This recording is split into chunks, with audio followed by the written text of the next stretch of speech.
Bom dia, boa tarde, boa noite. Vou começar então a apresentação do nosso trabalho de análise morfométrica. Para começar, a gente vai contextualizar um pouco o porquê desse estudo, né? Segundo Costa, que é um autor da hidrologia bem conhecido, né? O estudo da morfometria procura entender a conformação geomorfológica e a configuração da paisagem na quantificação das propriedades físicas da bacia hidrográfica, o que espelha na hidrologia criada sob condições geométricas e climáticas similares.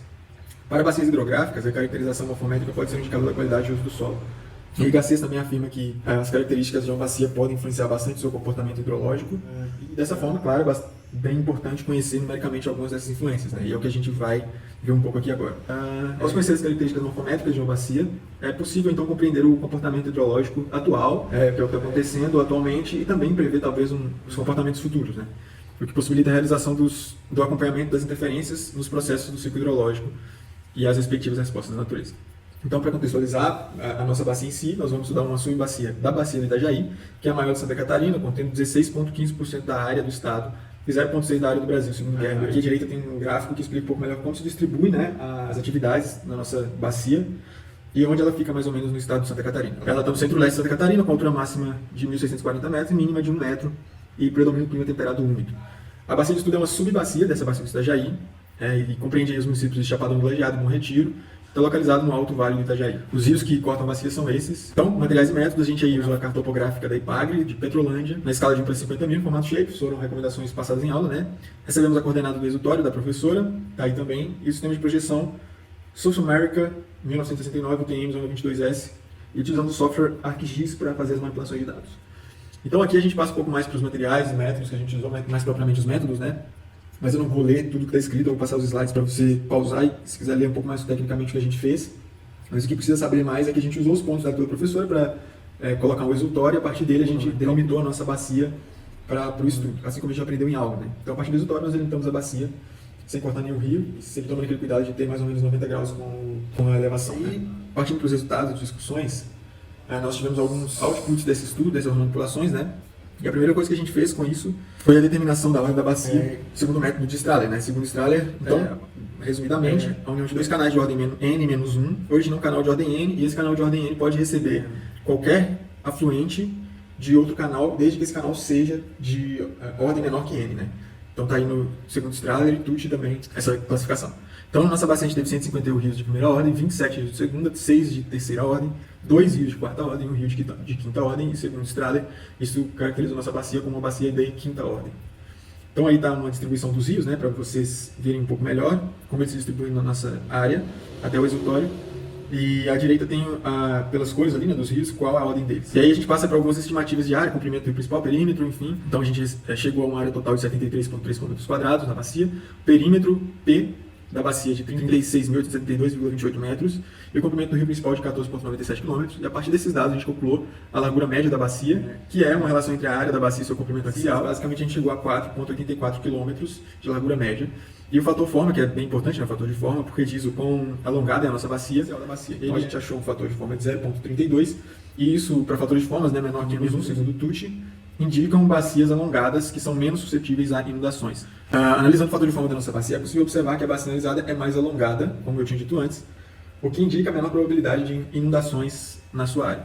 Esse resultado condiz com o encontrado por Gerber, um trabalho feito por ele sobre a bacia maior, que eu tinha mostrado lá no início, né, em 2018, que encontrou o fator de forma da bacia do Itajaí como 0,43, o que também indica uma baixa tendência de enchentes.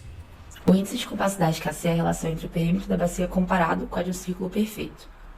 Segundo Tucci, bacias com coeficiente de capacidade próximos a 1 são mais compactas e por isso tendem a concentrar o escoamento, gerando mais chance de pico de vazão, ou seja, são mais suscetíveis a inundações. Dessa forma, a gente chegou no valor de KC de 1,2058. Com isso, a gente pode observar que a bacia do estudo ela se aproxima de um círculo, né, apresentando uma divergência de 20,58% em relação ao KC igual a 1. Com esse valor, a gente tem que a bacia ela é mais suscetível à inundação e que ela tende a concentrar o escoamento e que, portanto, é importante realizar o acompanhamento do nível d'água da bacia para evitar acidentes que possam ser causados por inundações. Esses resultados não condizem com o encontrado por Gerber, que afirma que o coeficiente de capacidade da bacia do rio Itajaí é de 1,51 e que, portanto, a tendência de enchentes é baixa. Segundo Tucci, a densidade dos rios é a comparação entre a frequência de cursos d'água em uma área. O objetivo é estimar a capacidade de geração de novos cursos d'água e é calculada dividindo o número de canais pela área da bacia. Então, dessa forma, obtivemos um valor de 2,55 rios por quilômetro quadrado. Segundo alguns autores, valores de densidade de rios abaixo de 3 indicam uma densidade baixa. Então, dessa forma, a gente pode observar que a bacia de estudo ela apresenta densidade hidrográfica baixa. Esse resultado também difere do encontrado no estudo de Gerber et al., que calcula a densidade hidrográfica da bacia do rio Itajaí como 0,04 rios por quilômetro quadrado. Essa divergência, né, ela pode ter sido também ocasionada pela diferença entre as áreas de estudo. Então, é possível que outras subbacias sejam menos densas hidrograficamente da bacia do rio Itajaí e que, com isso, a densidade dos rios da bacia reduza significativamente. A densidade de drenagem é um parâmetro comumente utilizado para verificação da velocidade de drenagem, né? Um índice muito importante no estudo morfométrico de uma bacia, já que a densidade de drenagem indica o grau do desenvolvimento de um sistema de drenagem. Com isso, chegamos ao valor de 2,27 para a bacia do estudo. Segundo alguns autores escritos nos slides, valores de até 5 km² por km² indicam uma baixa velocidade. Além disso, segundo Vilela e Matos, a densidade de drenagem pode variar de 0,5, indicando bacias com uma drenagem pobre, até 3,5 km por km². Ou até mais que esse valor, né? Indicando bacias bem drenadas, ou seja, indicando se a bacia tem ou não uma boa drenagem e assim a sua tendência para ocorrência de cheias. Dessa forma, é possível observar que a bacia de estudo ela apresenta densidade de drenagem média com velocidade de drenagem baixa. Esse resultado ele difere do encontrado por Gerber et al., que afirma que a bacia do rio Itajaí possui uma baixa capacidade de drenagem. As diferenças prostadas entre os resultados obtidos pelo grupo e pela literatura pode ter sido ocasionado pelo fato de Gerber et al. Estudarem a bacia inteira, enquanto nós, né, no presente trabalho, estudamos só uma subbacia dessa região.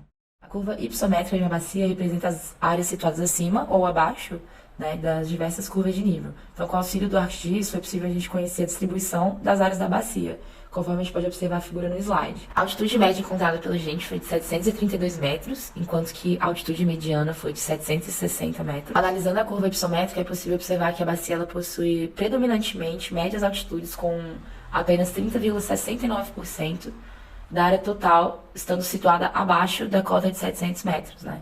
E seguindo essa mesma linha de raciocínio, cerca de 75,43% da área total da bacia está localizada entre as cotas de 600 a 900 metros. Somado a isso, segundo Guimarães, a presença de um patamar na curva ipsométrica indica, em geral, a existência de uma região plana. Ao observar a curva ipsométrica da bacia de estudo, não é possível encontrar nenhum patamar, o que indica que a área não está situada numa região plana. A curva de distribuição de declividade ela é utilizada principalmente em estudos de erosão, quando se tem interesse em conhecer as curvas representativas da distribuição de declividade de uma determinada bacia.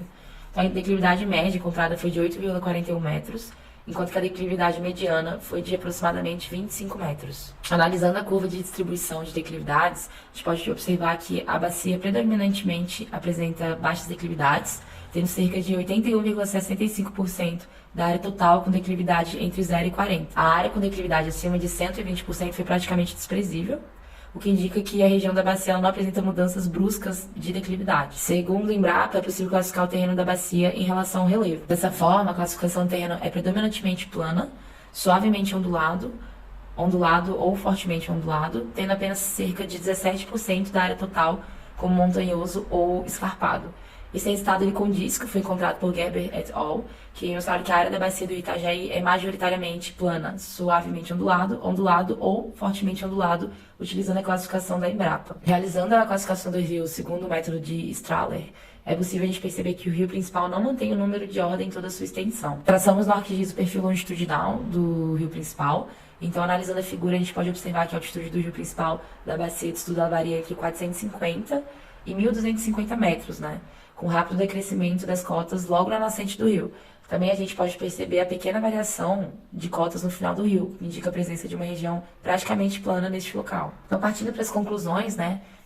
A partir da classificação dos rios segundo o método de Strahler, foi possível a gente perceber que a maioria dos rios da bacia são de primeira ordem e que a bacia hidrográfica desse estudo pode ser classificada como de quinta ordem. A partir do fator de forma, a gente determinou que a bacia é mais alongada, o que indica uma menor tendência a inundações na sua área.